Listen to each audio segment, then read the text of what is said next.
This channel is for women who are doing fine, but feel quietly lost. The lie of fair. Let me say something that might make you uncomfortable. Fairness did not protect me. It did not protect my career. It did not protect my marriage. It did not protect my time, my energy, or my voice. In fact, the more fair I tried to be, the more invisible I became. If that sentence tightens something in your chest, stay with me. And if you are new here, subscribe. Not because this channel promises reinvention, not because I will hand you a 5-step transformation, but because I am going to say the things most women our age think quietly at 11:30 p.m. with the lights off, earbuds in, wondering when competence turned into containment. If this conversation resonates, support the channel. It helps me keep telling the truth. And now let me take you somewhere uncomfortable. For most of my adult life, I believed fairness was the highest form of integrity. I believed that if I worked harder than required, spoke calmly, avoided drama, and treated everyone with reason, the system would recognize it. I believed that adulthood rewarded maturity. In my 40s, sitting in a glass-walled conference room overlooking downtown Chicago, I realized something I wish someone had told me at 35. Fairness is not a shield. It is a behavior, and behaviors can be exploited. I watched men interrupt each other and call it passion. I waited for pauses that never came. I called it professionalism. They called it momentum. When raises came, I was praised for reliability. They were praised for leadership. Reliability is what you call someone who will not disrupt the structure. A leadership is what you call someone who will. I was playing fair. They were playing to win. The difference is subtle.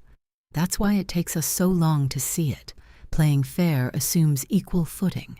Playing to win assumes strategy. And most of us were never taught strategy. We were taught likability. We were taught composure. We were taught to smooth edges so other people would not feel threatened by our sharpness.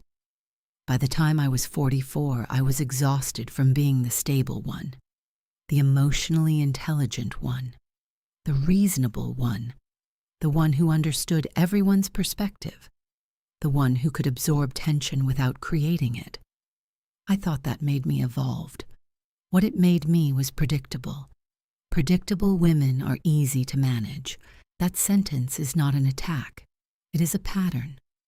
When you are the woman who always says, "That's okay, and I understand," you train the world to expect your understanding.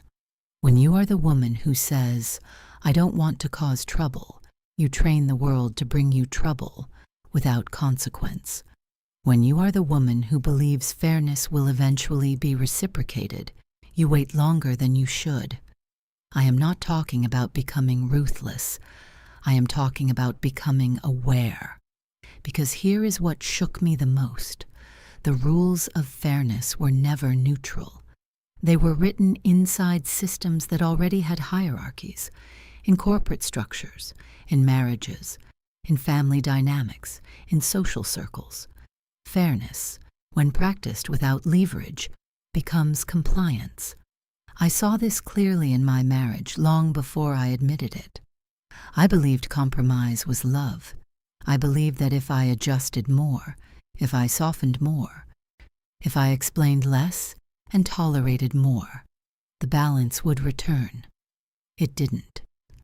Compromise without power is erosion. That realization is not dramatic. It is quiet. It feels like standing in your own kitchen one night and realizing you have become a supporting character in your own life.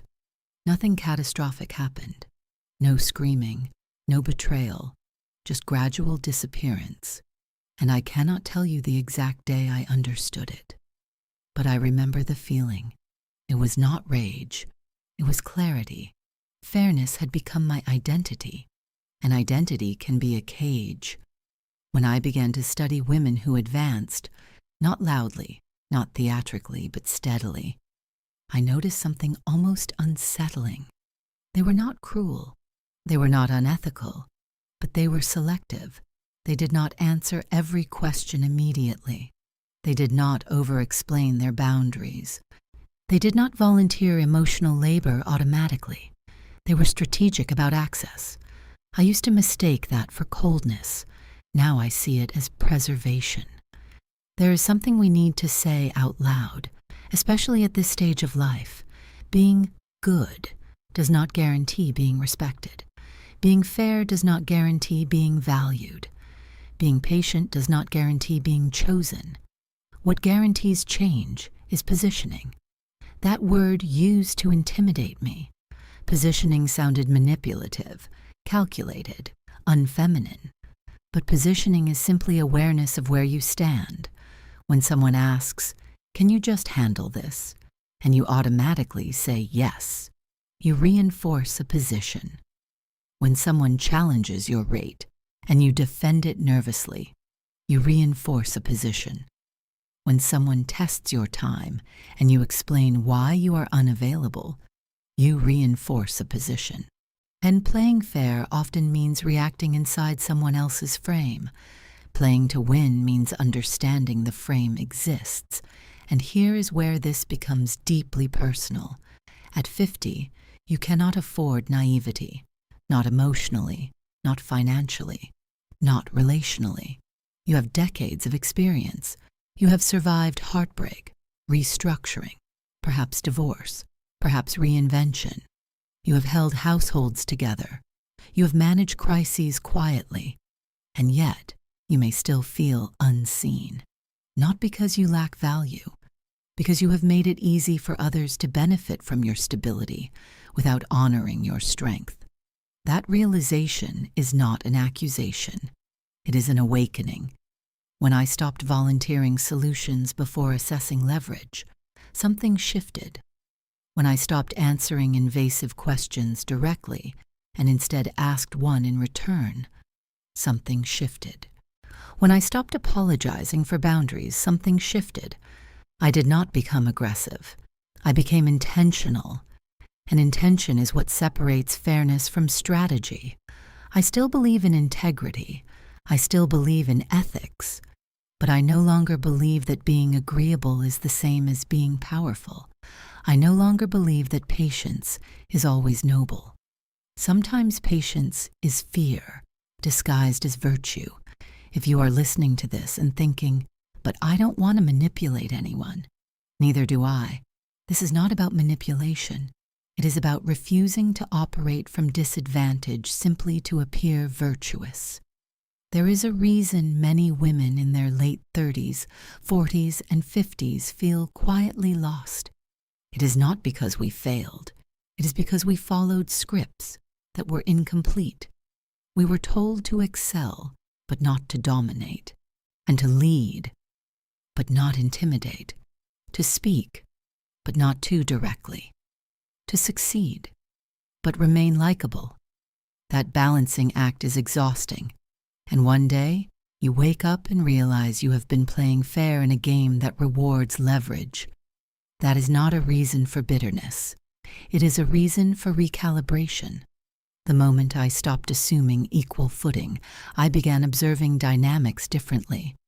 I began asking, who benefits if I stay agreeable here? Who benefits if I rush to smooth this tension? Who benefits if I answer immediately? Sometimes the answer was not me, and that awareness changed everything. If you are still here, still listening, still feeling that quiet tension in your chest, this is not about becoming someone else. It is about removing the illusion that fairness alone will secure your place. Smart women do not abandon integrity. Oh, they abandon naivety. And if that sentence unsettles you, good.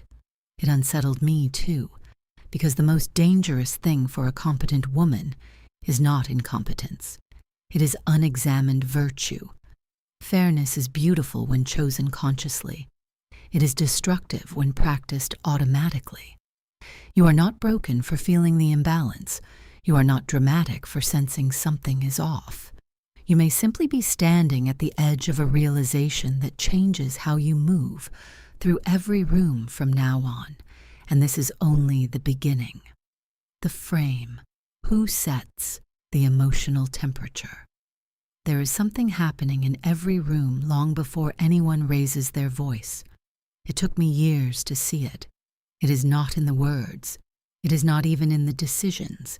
It is in the temperature, the subtle emotional climate that tells everyone what is allowed, what is risky, what will be tolerated, and who is expected to adjust. For most of my life, I walked into rooms and adapted to the temperature that was already there. If the energy was tense, I softened. If it was competitive, I became measured. If it was chaotic, I organized. I believed that being the regulator was maturity. What I did not realize is that the person who regulates the room often carries the emotional labor of everyone in it, and the person who sets the temperature carries the power.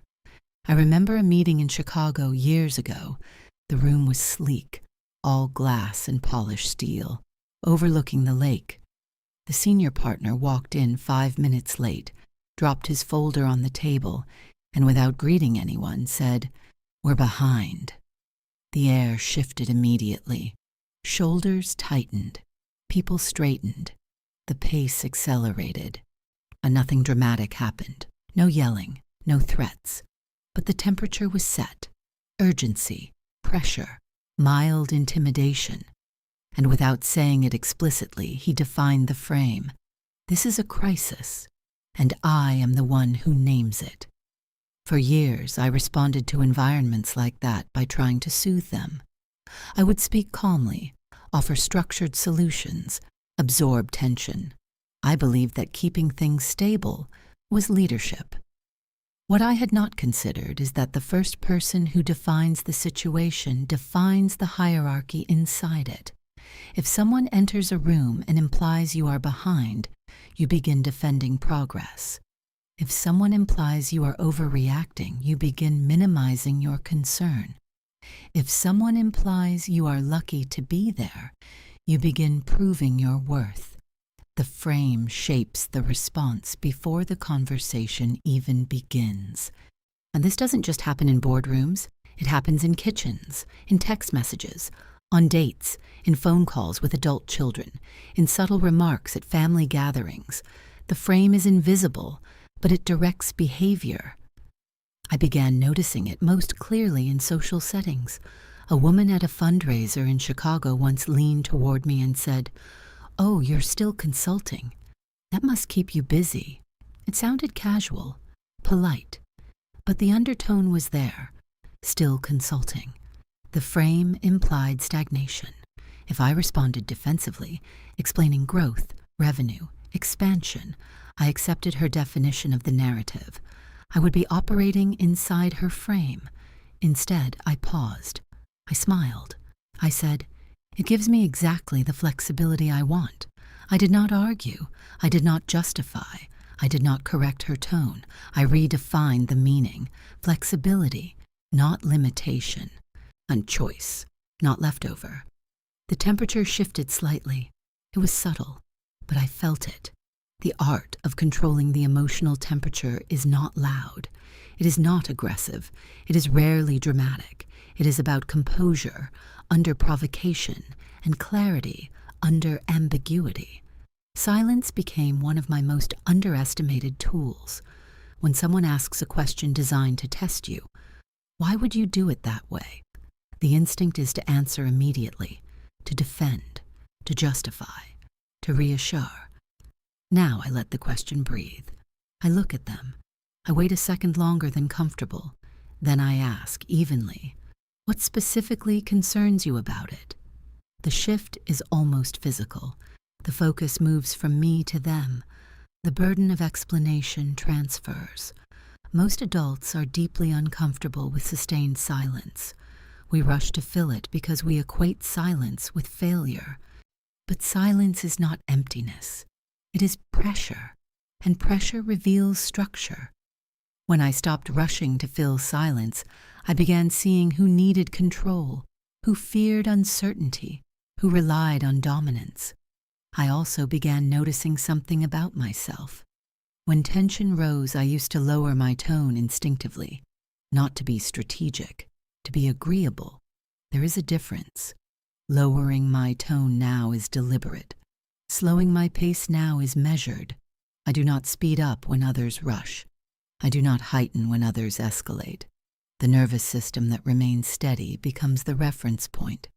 Women over 40 often feel an invisible pressure to remain pleasant, to avoid being labeled difficult, especially in professional spaces, especially when younger colleagues are watching, especially when male authority figures are present. But there is a quiet distinction between pleasant and pliable. Pliable women adjust automatically. Strategic women choose when to adjust. Before difficult conversations now, I prepare internally, not rehearsing lines, regulating my body. I take 3 slow breaths before responding to anything that feels loaded. I feel my feet against the floor. I relax my shoulders. I let my face remain neutral. When the body steadies, the mind follows. In my marriage, before it ended, I began testing this quietly. When a familiar disagreement surfaced, I stopped reacting at the usual speed. Instead of defending immediately, I asked, "What outcome are you actually hoping for here?" That question shifted the conversation away from blame and toward intention. Sometimes the answer revealed misalignment. Sometimes it exposed avoidance. Sometimes it uncovered fear. But it always changed the frame. The frame determines who is reacting and who is directing. There is also another layer most women do not talk about. Emotional temperature is contagious. If I walk into a room anxious, I transfer that anxiety. If I walk in resentful, I seed defensiveness. If I walk in grounded, I create steadiness. This is not mystical. It is neurological. Human beings calibrate to the strongest emotional signal present. If I am the most regulated person in the room begins to mirror me. That realization changed how I approach even simple interactions. When my adult daughter challenges a decision, I do not match her volume. I do not rush to assert authority. I slow down.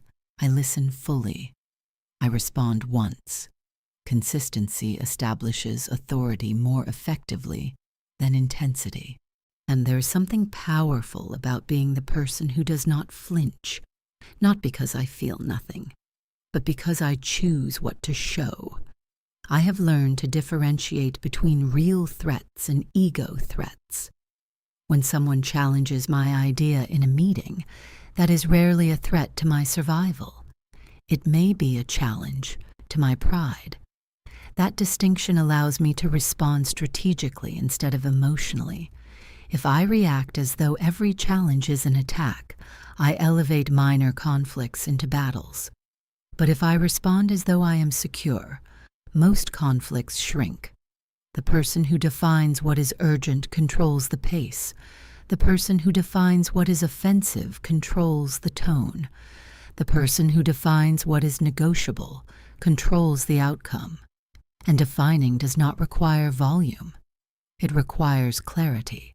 And there have been moments when I intentionally let someone else believe they set the temperature, only to redirect it later. This is subtle work. If a colleague frames a discussion as a crisis, I might respond, "Let's break this into manageable pieces." I acknowledge their urgency without absorbing it. I have also learned to watch who attempts to provoke.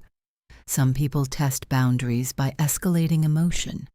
If you escalate with them, you give them rhythm. If you remain steady, you break their pattern. It is uncomfortable at first, especially if you are used to smoothing tension instantly. Allowing discomfort to linger feels almost irresponsible, but discomfort is often the doorway to clarity. When someone makes a passive-aggressive comment, I sometimes say gently, "Can you clarify what you mean by that?" Delivered calmly, it forces directness. Most people retreat when asked to expose subtext. That is not confrontation for the sake of drama. It is temperature control. I no longer rush to rescue conversations. I no longer assume it is my role to keep everyone comfortable. Comfort is not always productive. The shift inside me was gradual. I began noticing that when I stayed composed, people recalibrated around me. They spoke more carefully. They measured their tone. They revealed more information. Emotional steadiness attracts disclosure, and disclosure is information. Information is leverage. But more than leverage, it is clarity. I do not want to win every interaction. I want to understand it. I want to see it accurately. Who is setting the frame? Who is reacting? Who is assuming authority? Who is deferring? Once I see the pattern, and I decide whether to accept it or redefine it, that decision, that pause, is power. Controlling the emotional temperature does not mean suppressing yourself. It means choosing your expression intentionally. It means refusing to let someone else's mood dictate your response. It means understanding that urgency can be manufactured and that not every raised voice deserves escalation. There's a quiet confidence that comes with this practice. Not arrogance, not dominance, just steadiness. I am no longer the woman who walks into a room scanning for how to adjust. I walk in aware of what I bring. I assess. I observe. And if necessary, I shift the temperature deliberately, because whoever defines the emotional climate shapes the outcome, and I am no longer willing to surrender that role unconsciously. And leverage is peace. There is a particular kind of anxiety that only shows up when you have no exit. I did not recognize it as anxiety at first. I called it responsibility. I called it commitment. I called it loyalty. But underneath those polished words was something far less noble: dependence. Leverage is not about control. It is about breathing. The first time I understood that, I was sitting alone at my kitchen table, long after everyone had gone to bed. The house was quiet in that heavy way only suburban Chicago homes can be in winter. Snow pressing against the windows, furnace humming, a life that looked stable from the outside. Inside, I felt cornered. Nothing catastrophic had happened. Bills were paid. The marriage was intact. The job was steady. But I realized something terrifying. If I needed to leave anything, the job, and the marriage, the structure, I could not do it easily. That realization does something to a woman in midlife. It doesn't make her dramatic. It makes her very, very aware. Leverage is the ability to choose without panic. When you cannot choose, you negotiate from fear. And fear is visible. It leaks into tone, into how quickly you agree, into how often you tolerate what does not sit right in your chest. I used to believe commitment meant burning the boats, that having no backup plan proved dedication, that entertaining alternatives meant disloyalty. Now I see it differently. Having options does not make me less committed. It makes me less desperate. Desperation is loud even when unspoken. It is the subtle tightening in your voice when a client questions your rate. It is the extra explanation when a partner withdraws. It is the quick apology when you sense distance at work. When you need the outcome, you radiate that need, and people respond to need differently than they respond to choice. At 47, I began building what I privately call my reserves, not publicly, not performatively, quietly. I took a certification course I did not announce. I expanded a professional relationship that had once been casual. I studied financial structures I had ignored for years.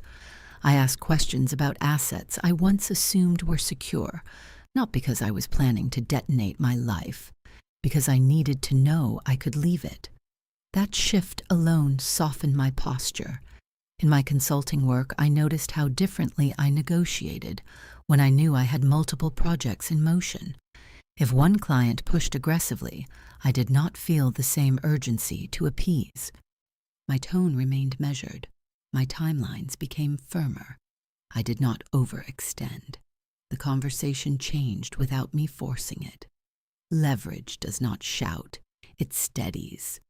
There is something almost sacred about not being cornered. I once watched a woman in her early 50s transition out of a long corporate career. She had been preparing for years, but no one knew. While colleagues talked about retirement anxiously, she built parallel credentials. When restructuring came, she was offered a package. She did not scramble. She did not panic. She accepted it calmly and stepped into the consulting work she had incubated quietly. What struck me was not her ambition. It was her serenity. She had leverage, and leverage looks like peace. In long-term relationships, leverage is often misunderstood. It is not emotional manipulation. It is not withholding affection. It is the knowledge that you can sustain yourself emotionally and financially if the dynamic shifts. When I began to examine my marriage honestly, I asked myself a question I had avoided for years.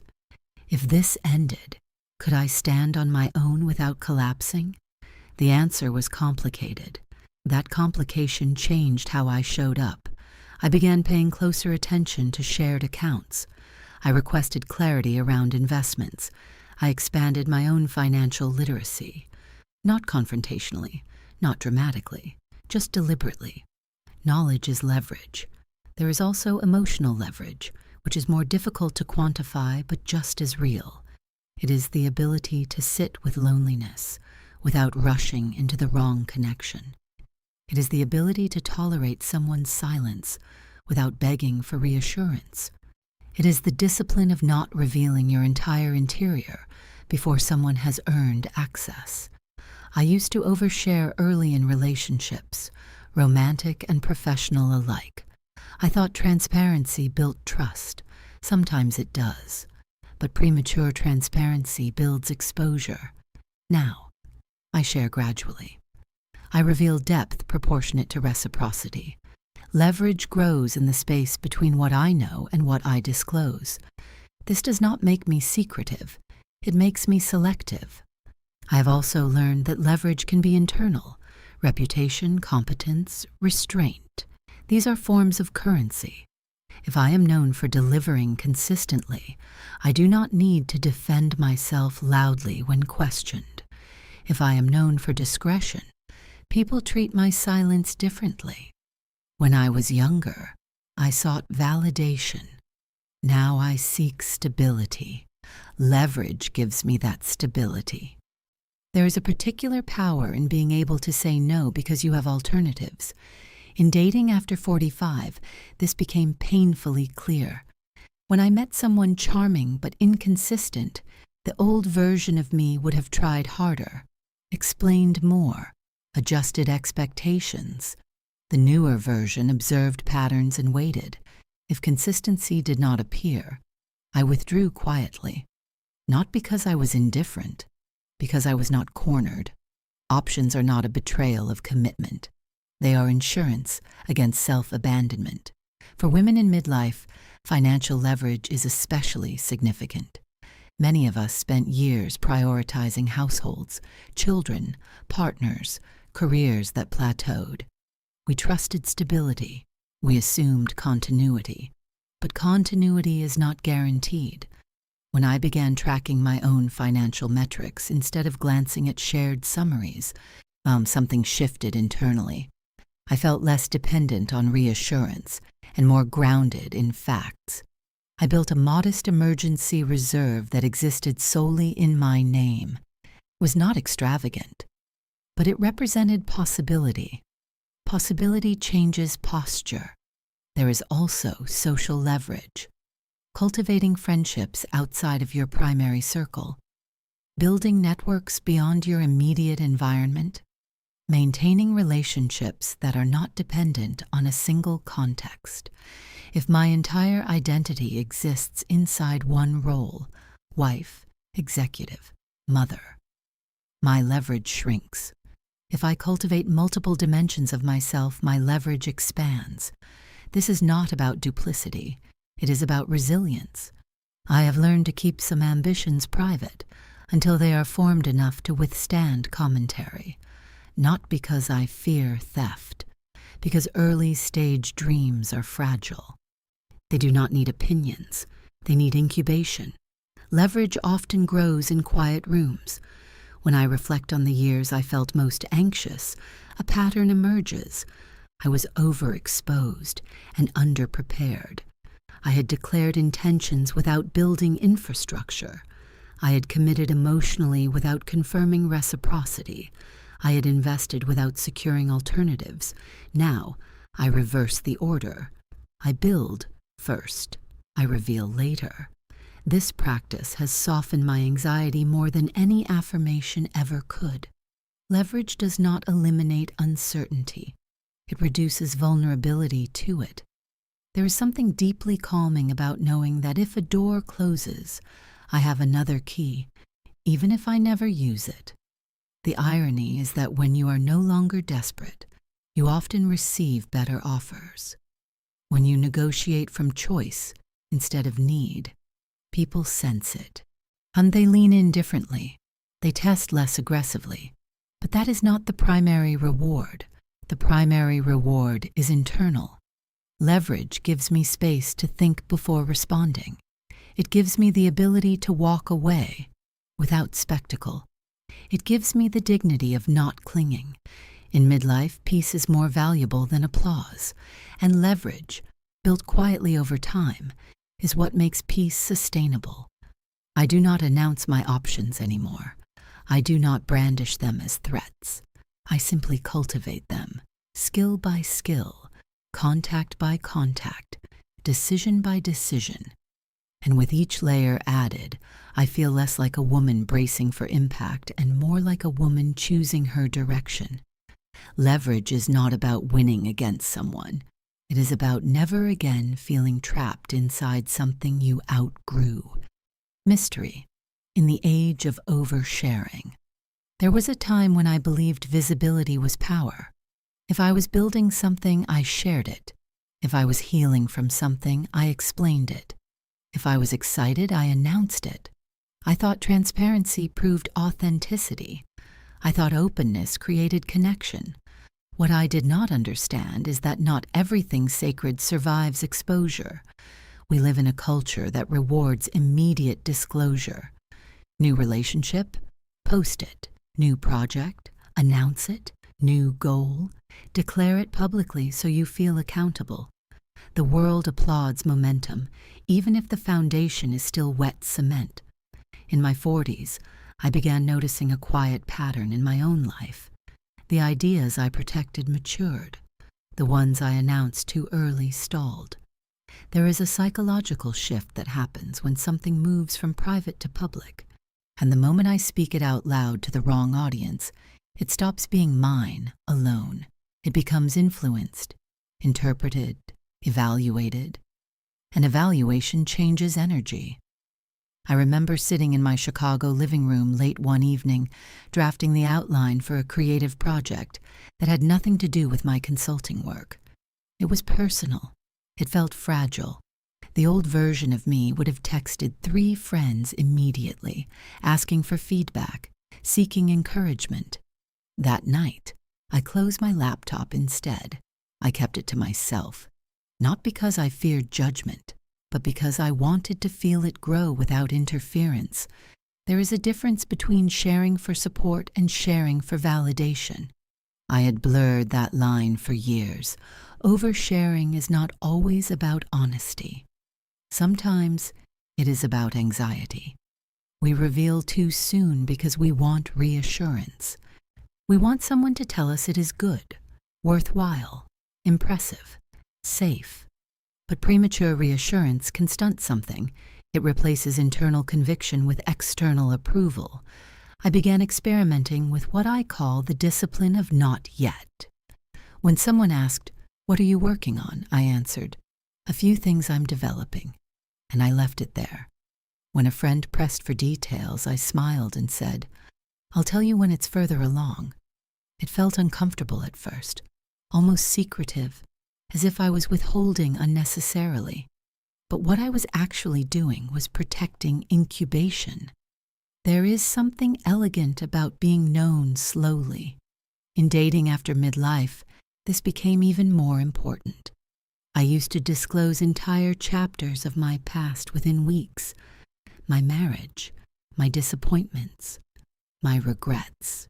But I thought depth required immediate vulnerability. Now I move differently. Depth unfolds in layers. Trust is earned in increments. I no longer hand over my full emotional history as proof of sincerity. Mystery is not manipulation. It is pacing.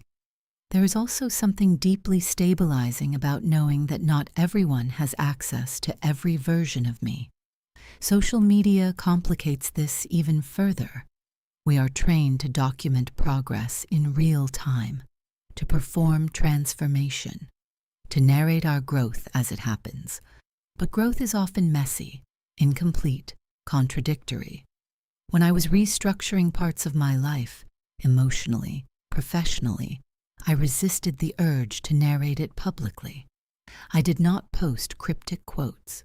I did not hint at reinvention. I allowed the process to remain internal. Something about that privacy strengthened it. Joy, especially, and needs protection. I learned this the hard way. Years ago, when something beautiful began forming in my personal life, I shared it too soon with someone whose energy was skeptical.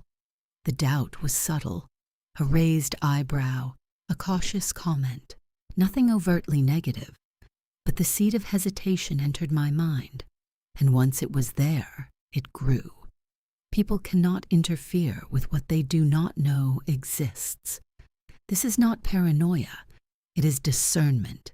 Not everyone deserves front-row access to what you are building. In midlife, many of us are rebuilding something quietly. Identity, career direction, relationship standards, creative pursuits. We feel the urge to justify our evolution, to explain why we are changing. I have learned that explanations are not always necessary. When family members ask invasive questions, "Are you seeing anyone? Are you planning to retire?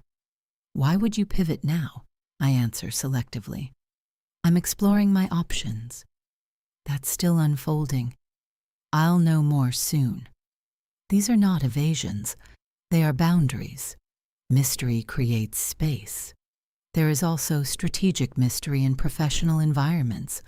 When I began expanding certain aspects of my consulting practice, I did not broadcast the details widely. I shared enough to signal growth, but not enough to invite premature scrutiny. In the past, I believed announcing a project created accountability. Now I understand it can also create pressure before clarity.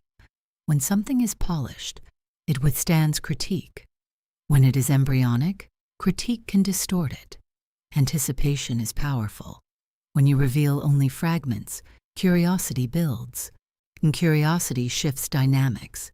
It positions you as someone with depth, rather than someone constantly performing visibility. I have noticed that people repeat what they hear. If I define my narrative early, it travels intact. If I allow others to speculate, they fill in gaps. So I choose carefully what I disclose and how. There is an understated strength in allowing people to wonder. Mystery also alters perception. When I no longer narrate every move, I am not easily categorized. I am not predictable. And predictability, as I have learned, can reduce influence. This does not mean becoming obscure or aloof. It means being deliberate. I ask myself 3 questions before sharing something significant. Is it stable? Is it strategic? Is it necessary? If the answer to any of those is no, I wait. Waiting builds gravity. When I've come to appreciate the quiet power of being underestimated. When others believe they know everything about you, they stop paying attention. When they sense there are layers they have not yet accessed, They lean in. There is also an emotional component to mystery. When I do not react publicly to every disappointment, I maintain dignity. When I do not publicize every victory, I maintain composure. Composure attracts respect. The culture often tells women that being relatable requires total transparency, that we must narrate every insecurity to prove authenticity. I no longer agree. Authenticity does not require exhibition. There are parts of me that are private, not because I am ashamed, but because they are sacred. When I began protecting my time, my energy, my ambitions, something subtle shifted in how others approached me, and they asked more thoughtful questions. They listened more closely. They assumed depth rather than availability. Mystery, when rooted in self-respect, elevates perception. It also preserves momentum. In the quiet hours of the night, when I work on something meaningful, there is a particular satisfaction in knowing it belongs to me alone, for now. No commentary, no opinions, no premature applause, just process. There is a temptation in midlife to justify every pivot, every decision, every boundary, to explain why we are no longer who we used to be. But evolution does not require permission. I do not need to declare transformation to validate it. Some of the most powerful changes I have made were invisible to everyone but me. And when they finally became visible, they were complete. Mystery is not about playing games. It is about protecting growth until it is strong enough to stand on its own. It is about recognizing that attention is not always supportive. It is about choosing who sees what and when. There is an elegance in restraint, a steadiness in selective disclosure, a quiet authority in not feeling compelled to narrate your life in real time. The older I become, the more I value privacy as strength, not secrecy, not isolation, just sovereignty. Not everything I build needs witnesses. Not every emotion needs an audience, and not every plan needs to be spoken aloud before it is ready to breathe. In a world that equates exposure with relevance, choosing mystery is radical and deeply peaceful. Emotional composure is a weapon, but not suppression. I used to think strength meant expressing everything the moment I felt it. If I was hurt, I said it. If I was angry, it showed. If I was disappointed, my tone carried it long before my words did.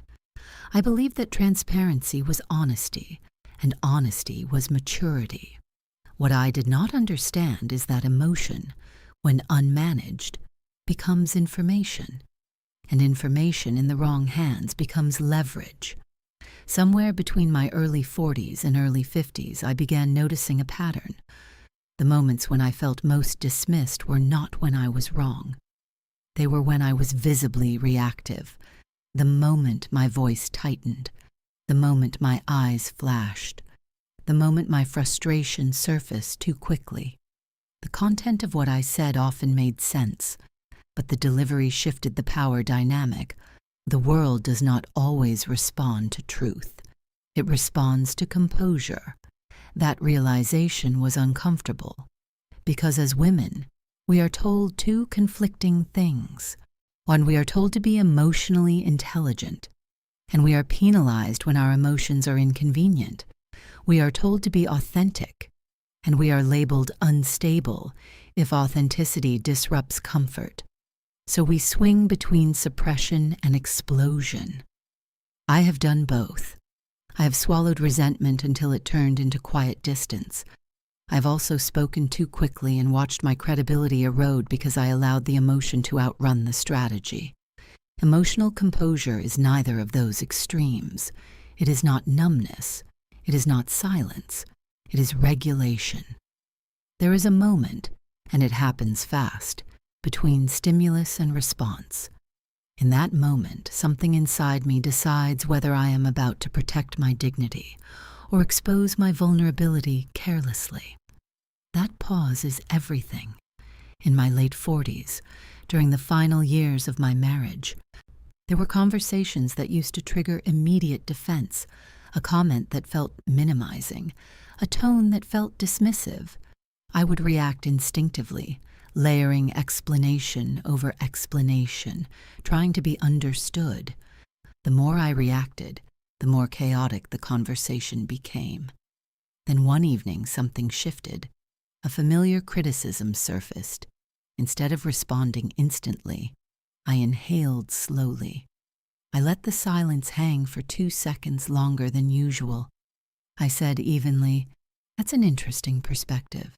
Nothing more. The shift was subtle, but undeniable. The energy recalibrated. The intensity softened. I was not suppressing what I felt. I was choosing not to display it impulsively. There is power in not giving someone the reaction they expect. Emotional volatility creates openings. It signals where you are sensitive. It signals where you feel insecure. It signals what can provoke you. When I began observing high-level professionals, women and men alike, I noticed something striking. The most respected individuals were not emotionless. They were measured. When challenged, they did not rush to defend. When praised, they did not gush. Their responses were proportionate. Proportion signals stability. Stability signals authority. There is also a biological layer we rarely acknowledge. Midlife changes how we process emotion. Hormonal shifts can intensify perception. Fatigue accumulates differently. Patience thins in subtle ways. Understanding this does not invalidate emotion. It contextualizes it. When I began noticing my own patterns, the afternoons when irritation rose more easily, and the evenings when loneliness felt sharper, I stopped judging myself and started planning around it. Difficult conversations were scheduled earlier in the day.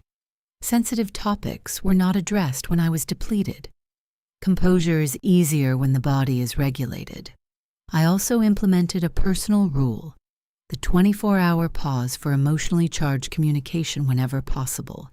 If I received an email that irritated me, I drafted a response and saved it.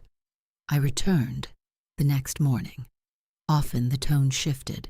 The core message remained, but the sharp edges softened. That single habit protected my professional reputation more than any strategic maneuver ever did. Emotional composure is not about appearing unbothered because you feel nothing. It is about understanding that display is a choice. In dating after midlife, this became even clearer. When someone canceled last minute or responded inconsistently, the impulse was to express disappointment immediately, to correct the behavior through confrontation. Now, I observe first. I assess patterns. I decide based on consistency, not irritation. If the pattern persists, I disengage calmly. No dramatic exit, no emotional monologue. Composure keeps my dignity intact. There is also something transformative about not internalizing every slight. Not every disagreement is disrespect. Not every critique is rejection. The more secure I became internally, the less reactive I felt externally. Security reduces reactivity, but security does not mean passivity. There have been moments when firmness was necessary, when a boundary had to be stated clearly, when behavior needed to be addressed. The difference now is that my tone remains steady even when my stance is firm. I'm not comfortable with that. That doesn't work for me. I disagree. Delivered without escalation. When emotion drives the statement, it feels like confrontation. When composure drives it, it feels like clarity. In professional environments, I have witnessed how quickly women's credibility is questioned when emotion surfaces visibly. A man who raises his voice is passionate. A woman who does the same is unstable. Unfair? Yes. Real? Also yes. Understanding that reality does not mean accepting injustice. It means navigating it intelligently. There is an internal strength required to feel something deeply and choose not to display it immediately. That strength grows with practice. I began paying attention to my physical cues, the tightening jaw, the quickened breath, the heat rising in my chest. Instead of speaking from that state, I allowed the sensation to crest and fall. Emotions move in waves. If I do not amplify them with immediate reaction, they often dissipate naturally. This is not suppression. Suppression buries emotion and lets it rot. Regulation allows emotion to pass without damage. There is also the matter of provocation. Some individuals escalate intentionally. They test limits. They look for reaction. When I no longer provided it, the dynamic changed. Calm disarms manipulation. If someone attempts to provoke me and I respond with neutrality, they are forced to adjust. Without fuel, escalation stalls. The most transformative realization, however, was internal. When I stopped reacting impulsively, I felt more powerful, not because I was dominating the conversation, but because I was governing myself. Self-governance is quiet authority. It is knowing that my emotional landscape belongs to me, that no one else has the right to dictate its intensity. This does not mean I am stoic in private. I feel deeply. I process. I reflect. I allow sadness, anger, grief, joy, fully. But I choose the setting. Not every emotion requires a stage. As I moved through the later years of my marriage and into the restructuring of my life, composure became a form of protection. In legal conversations, in financial discussions, in difficult dialogues with family, staying regulated kept negotiations clean. Emotion complicates negotiation. Clarity strengthens it. There is also a dignity in restraint that many women underestimate.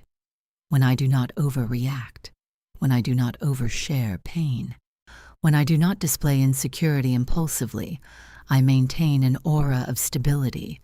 Stability attracts respect, and respect, especially in midlife, is more valuable than sympathy. Emotional composure does not make me cold. It makes me intentional. It allows me to decide which battles matter. It allows me to conserve energy. It allows me to maintain leverage in conversations that would otherwise spiral. Perhaps most importantly, it restores self-trust.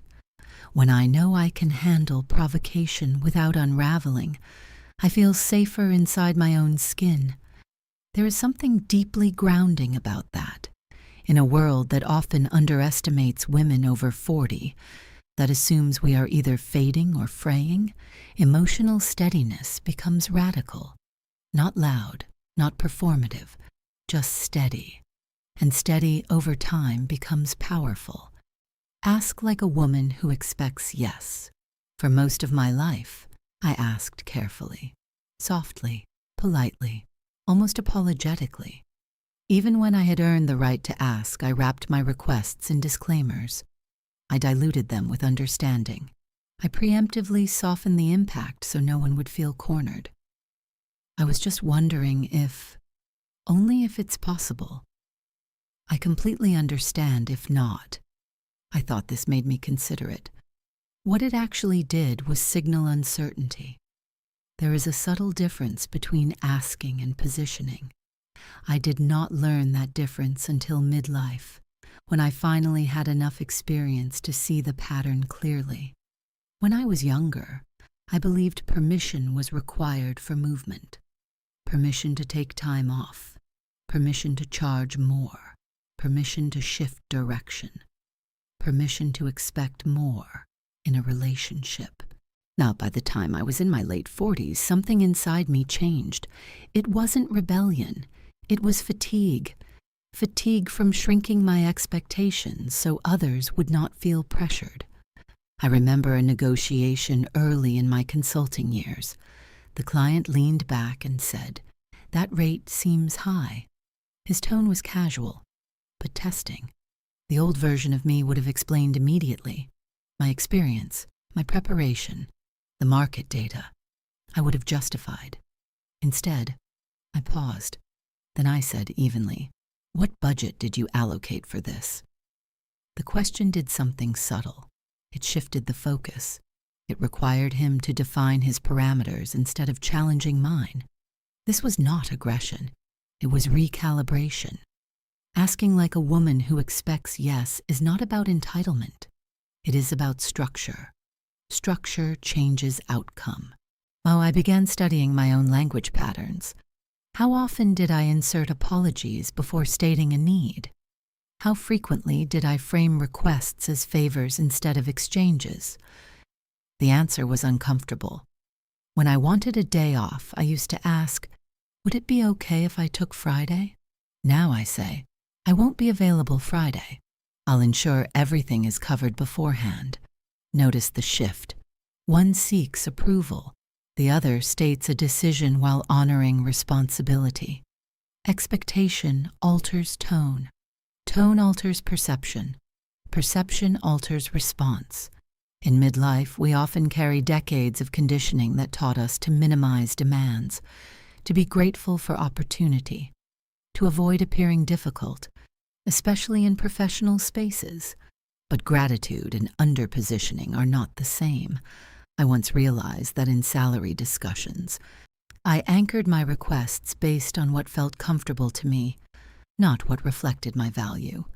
Comfort is rarely aligned with growth. When I began anchoring higher, intentionally above my minimum, the negotiation space changed. The final outcome often landed above my previous ceiling. Anchoring is not manipulation, it is psychology. If I start low, I negotiate upward from disadvantage. If I start high, I negotiate downward from strength. This principle extends beyond money. In dating after midlife, I used to adjust expectations quickly.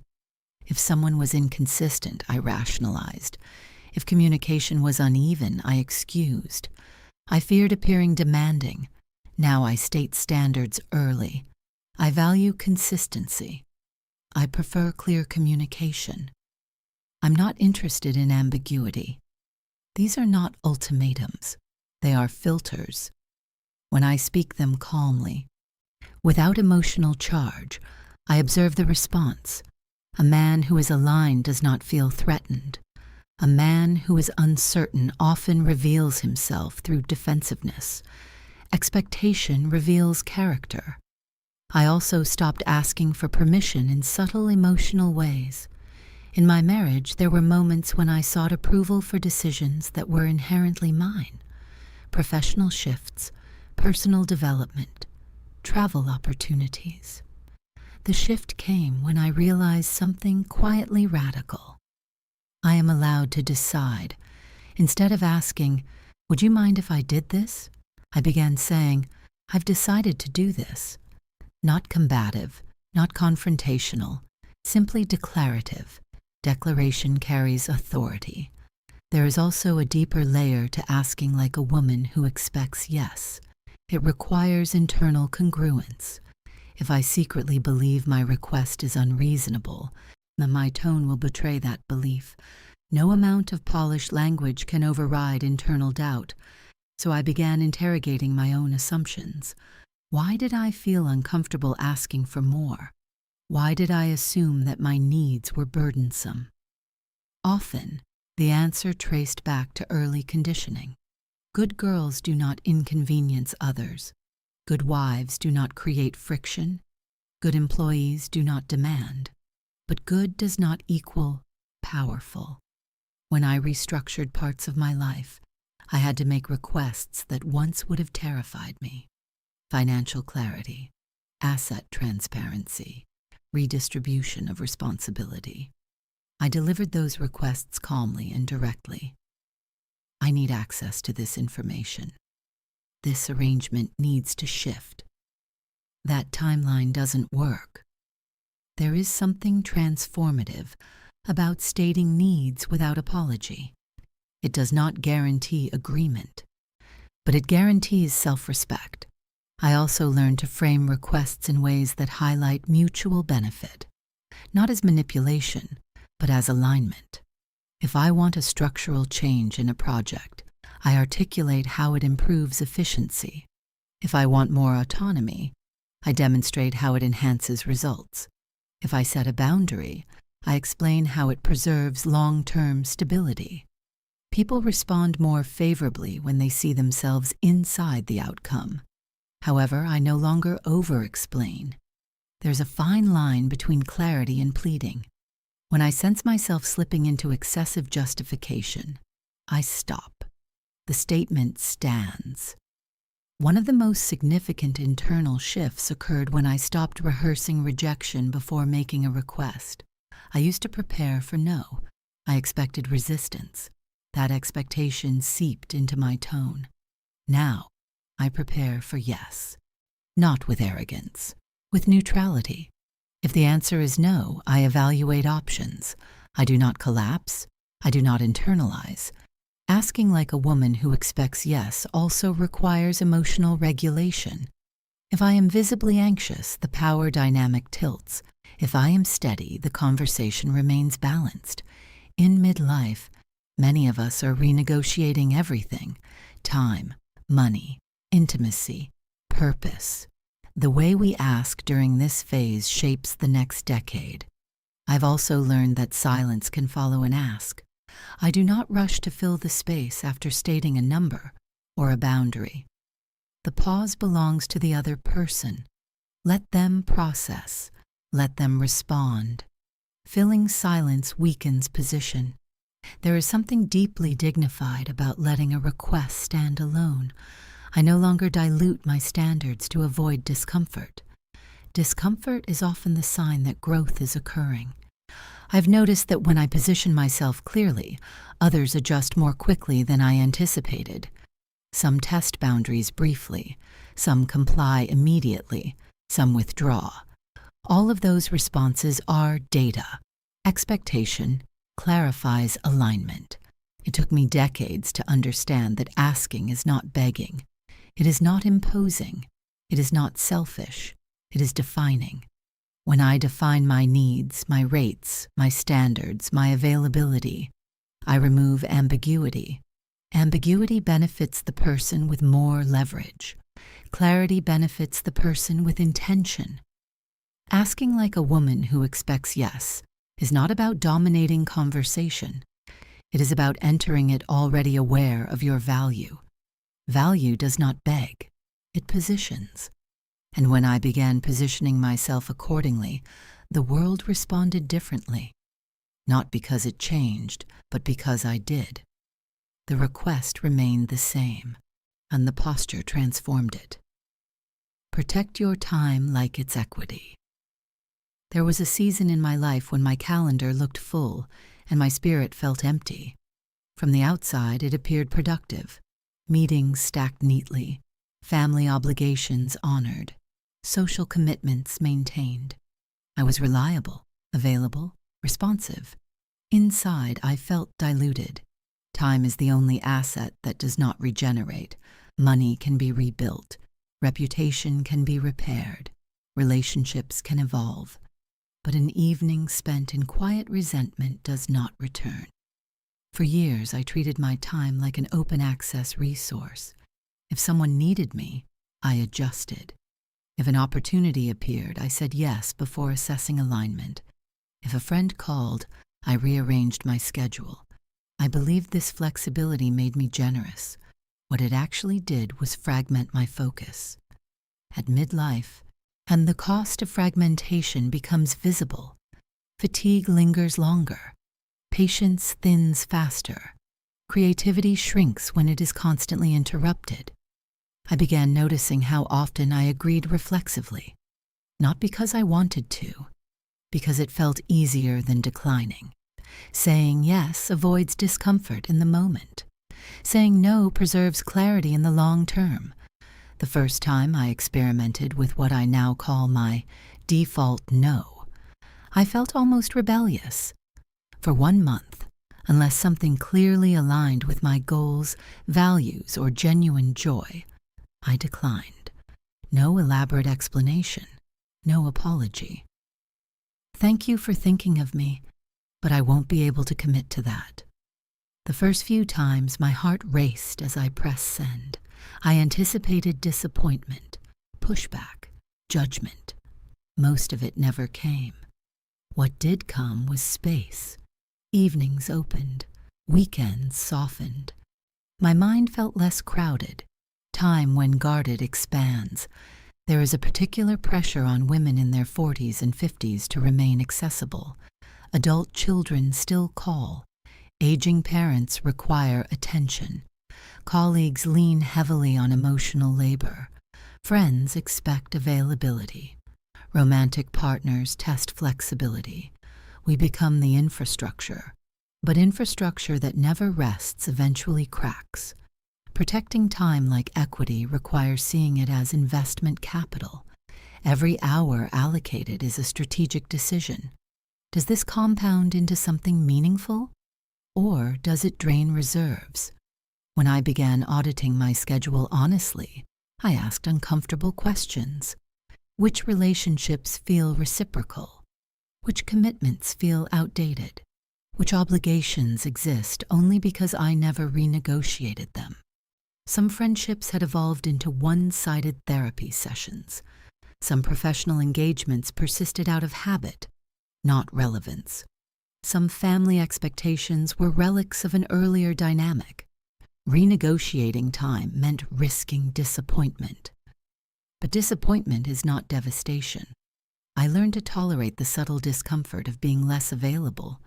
One of the most transformative shifts was protecting my evenings. I designated certain nights as non-negotiable. No social plans, no work spillover, no emotional caretaking. Silence, reading, walking through quiet neighborhoods, reflecting without interruption. At first, the stillness felt unfamiliar.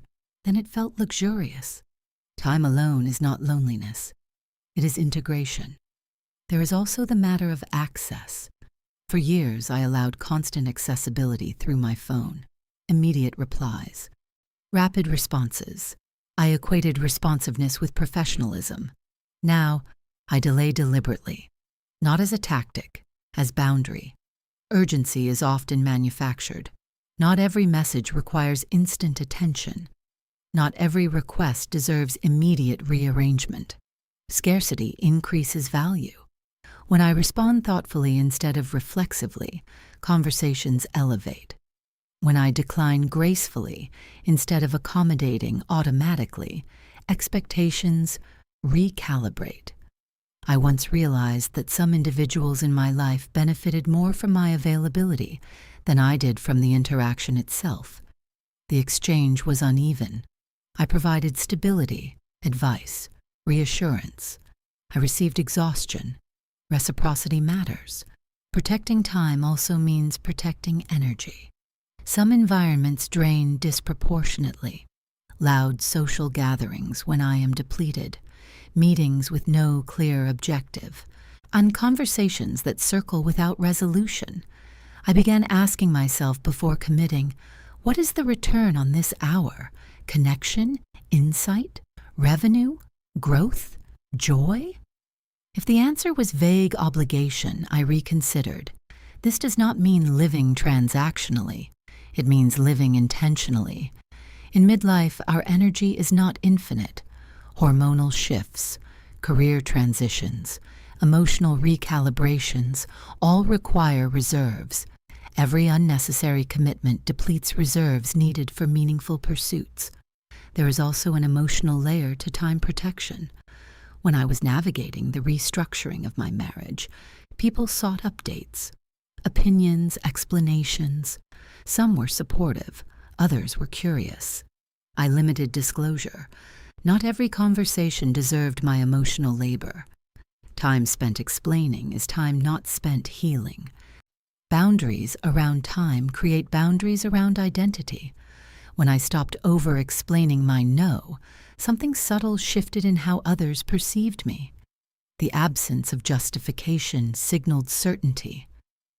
No, that won't work for me. Complete sentence. The world did not collapse. Adult children adjust when consistency appears. Colleagues recalibrate when availability narrows. Friends respect boundaries when they are steady. Occasional flexibility remains. But default overextension disappears. There is also power in scheduling proactively instead of reactively, blocking time for strategic thinking, for skill development, for health, for rest. Rest is not laziness. It is preservation. I once measured productivity by visible output. Now I measure it by alignment. Did this week reflect my priorities, or did it reflect others' expectations? When the latter dominates, resentment grows quietly. Resentment is often the byproduct of mismanaged time. Protecting time like equity also means recognizing seasons. There are periods of necessary intensity, launching projects, navigating transitions, supporting family through crisis. But intensity should be episodic, not permanent. Sustained overextension is unsustainable. I have also become more selective about emotional accessibility. Not everyone receives immediate access to my thoughts, plans, or vulnerabilities. Time includes attention. Attention is currency. When I give it indiscriminately, it loses value. When I allocate it deliberately, it compounds.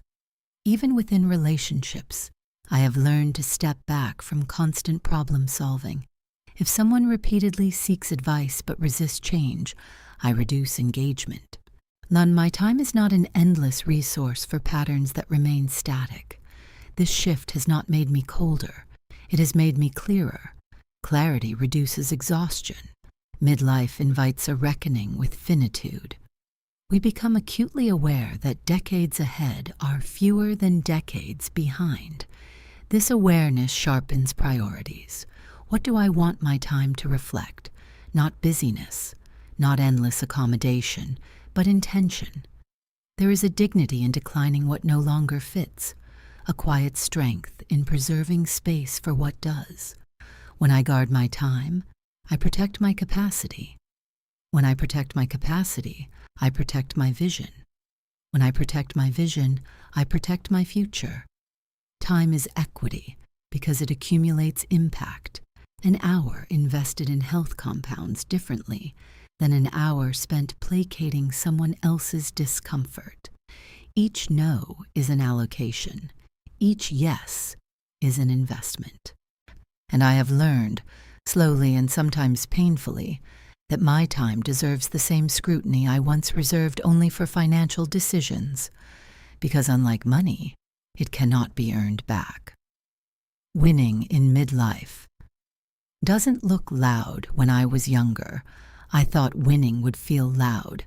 I imagined it would arrive with visible markers, titles, applause, public acknowledgement, the kind of success that announces itself when you walk into a room. I believed victory would be obvious, measurable, undeniable. Midlife dismantled that illusion.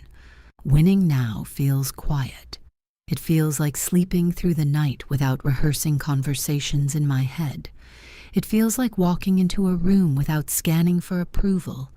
It feels like making a decision and not explaining it to 10 people afterward to confirm I was justified. And there was a time when I equated noise with significance.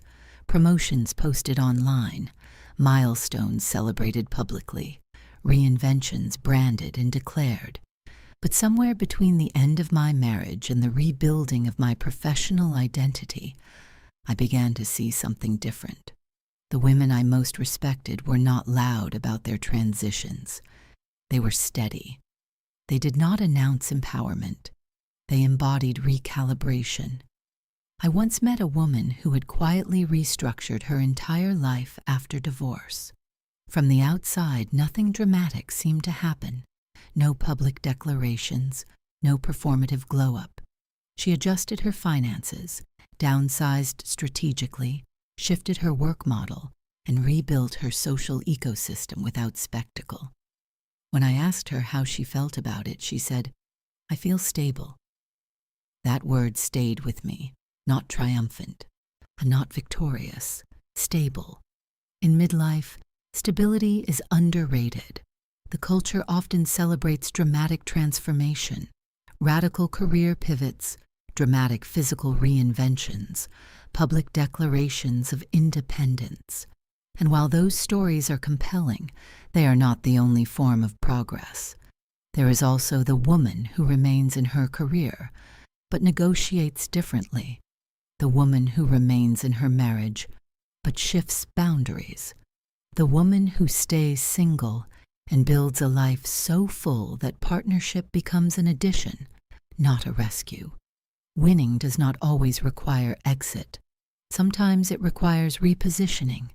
When I think about what playing to win means now, it no longer resembles conquest. It resembles alignment. There was a time when I thought winning meant outpacing others. Now it means no longer competing unnecessarily. And it means recognizing where I am strong and leaning into it without apology. It means recognizing where I am depleted and withdrawing strategically. It means understanding that success at 25 is accumulation. Success at 50 is filtration. I no longer chase every opportunity. I evaluate, I filter, I select. The absence of chaos feels like achievement. There is also something profound about emotional neutrality, not indifference, neutrality. The ability to hear criticism without collapse. The ability to receive praise without inflation. Winning looks like internal equilibrium. I remember sitting alone one evening reflecting on how different my life felt compared to a decade earlier. Not bigger, not louder, cleaner. Fewer reactive decisions, fewer unnecessary entanglements, fewer explanations, more intentional silence, and more deliberate commitments, more calm mornings. Winning, I realized, is not about proving anything anymore. It is about preserving myself. There's a quiet dignity in no longer performing resilience. For years, I performed strength. I showed up polished even when uncertain. I navigated rooms with composure even when confused. There was value in that. It built discipline. But true strength now is softer. It allows space for rest. It allows space for private doubt. It allows space for selective ambition. The women I admire most in this season of life are not the loudest. They are the most grounded. Grounded women do not react impulsively. They do not chase validation. They do not explain their boundaries repeatedly. They do not seek constant reassurance. They move with deliberation. And there's also something freeing about not needing to dominate every interaction. Winning in midlife does not require controlling every room. It requires understanding which rooms matter. Some conversations no longer deserve my energy. Some arguments are no longer worth my breath. Some invitations no longer align with my direction. Declining without resentment feels like victory. The younger version of me measured worth by busyness and recognition. The current version measures worth by alignment and peace. Peace is not passive. It is earned. It is built through the decisions made in private, through the boundaries set without applause, through the leverage cultivated quietly, through the composure practiced repeatedly. Winning now looks like knowing I can leave if something no longer fits, and choosing to stay only when it aligns. It looks like financial clarity, emotional steadiness, strategic restraint. It looks like not overreacting to provocation, not oversharing fragile plans, not overextending for validation. It looks like sleeping well. There is also a deeper layer to this shift. In midlife, many women confront the realization that external validation has limits. Children grow up, careers plateau or transform. Social circles shift. Applause fades.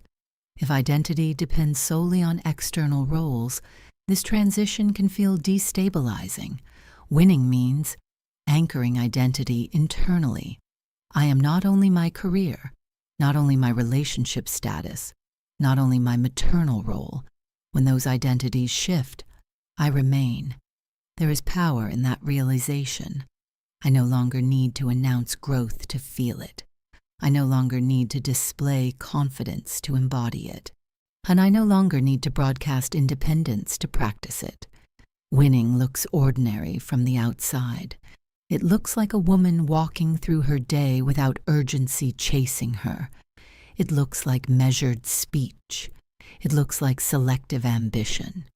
It looks like a calendar that reflects priorities rather than pressures. It looks like not reacting to every rumor, every opinion, every subtle comparison. It looks like being underestimated and remaining unbothered. In earlier chapters of my life, I wanted to be seen as impressive. Now I want to be seen as consistent. Consistency compounds. When I think about the phrase, "Smart women don't play fair, they play to win," it no longer sounds aggressive to me.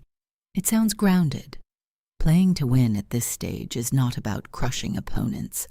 It is about refusing to sabotage myself through naivety, an impulsivity, or endless accommodation. It is about stacking odds quietly, protecting time deliberately, asking clearly, responding calmly. It is about not needing to prove power because power is already integrated.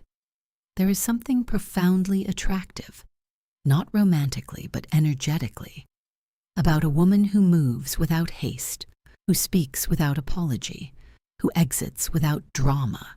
That is what winning looks like now. Not loud, not flashy, not frantic, steady. If you are listening to this and wondering why your life feels stable yet strangely hollow, consider this. Perhaps you have been playing fair in a game that requires strategy. Perhaps you have been performing strength instead of cultivating it. Midlife is not a decline. It is a refinement. It strips away illusion. It clarifies priorities. It exposes patterns. It demands recalibration. Winning in this season is not about becoming someone else. It is about becoming precise. Precise with time. Precise with emotion. Precise with language. Precise with access.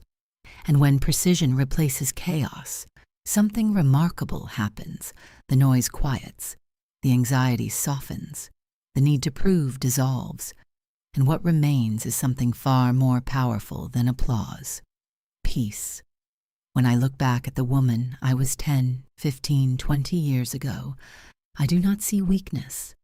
I see effort. I see intelligence. I see loyalty.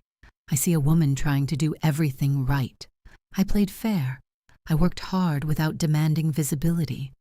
I loved without securing reciprocity. I gave without calculating sustainability. I spoke carefully so I would not intimidate. I adjusted so others could remain comfortable. From the outside, my life looked stable, career intact, marriage intact until it wasn't, reputation intact, responsibilities handled. I was the dependable one, the reasonable one, the woman who could absorb pressure without fracturing. And yet, beneath that steadiness, there was a quiet restlessness I could not name. It wasn't misery. It wasn't failure. It wasn't collapse. It was erosion, not dramatic enough to alarm anyone, just subtle enough to make me question why competence felt so heavy. Over time, I began to see the pattern. Fairness, when practiced without awareness of power, can become self-erasure. Emotional transparency without regulation becomes vulnerability in the wrong rooms. Generosity without boundaries becomes expectation. Accessibility without discernment becomes depletion. I was not losing because I lacked ability, and I was losing because I did not understand the structure of the game I was inside. The shift did not happen overnight. It was not a rebellion. It was not loud. It was a series of small recalibrations. I learned to notice who set the emotional temperature in a room, and how quickly I surrendered to it. I learned that silence is not weakness, it is leverage. I learned that options create peace, and desperation creates noise. I learned that not everything I build needs witnesses. I learned that composure protects dignity more effectively than emotional urgency. I learned that the way I ask determines how I am answered. I learned that time is equity, not an open tab. And perhaps most importantly, I learned that winning in midlife does not look loud. It looks steady. Oh, and it looks like sleeping peacefully, because I no longer overextended myself to earn approval. It looks like declining invitations without guilt. It looks like negotiating without apologizing. It looks like walking away from dynamics that do not honor my capacity. It looks like not needing to dominate anyone in order to feel powerful. The woman I am now is not harder. She is clearer. She understands leverage without cruelty, mystery without manipulation, composure without suppression, standards without hostility. She no longer plays fair by default. She plays with awareness, and awareness changes everything. Here is the deeper lesson inside this entire journey. Power is not something handed to us when we reach a certain age. It is something we reclaim when we stop performing goodness at the expense of positioning. Many women between 35 and 60 are not suffering dramatically. They are functioning. They are achieving. They are holding families together. They are financially independent. They are respected. But they feel quietly lost, not because they are broken, because they have been strong without being strategic. The application of this lesson is not about becoming ruthless or transactional. It is about asking yourself different questions. Before you respond emotionally, ask, what outcome do I want here? Before you overshare, ask, is this stable enough to expose? Before you say yes, ask, does this align with the direction I am building? Before you ask for permission, ask, is this actually mine to decide? Before you give your time, ask, what does this cost me? These questions are not defensive. They are adult. If you are in a quiet marriage, leverage does not mean sabotage. It means financial literacy, emotional steadiness, clear boundaries, preparedness without panic. If you are divorced, leverage does not mean revenge.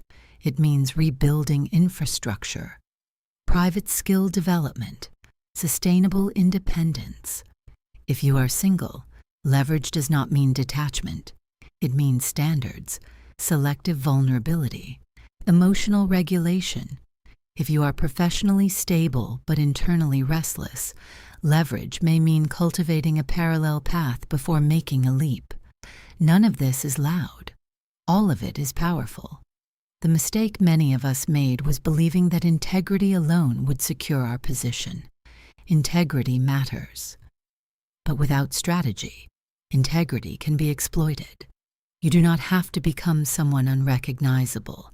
You simply have to become intentional with your silence, intentional with your disclosure, intentional with your expectations, intentional with your access, intentional with your time.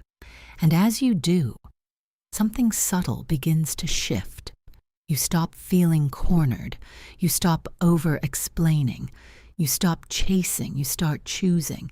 That is winning in midlife.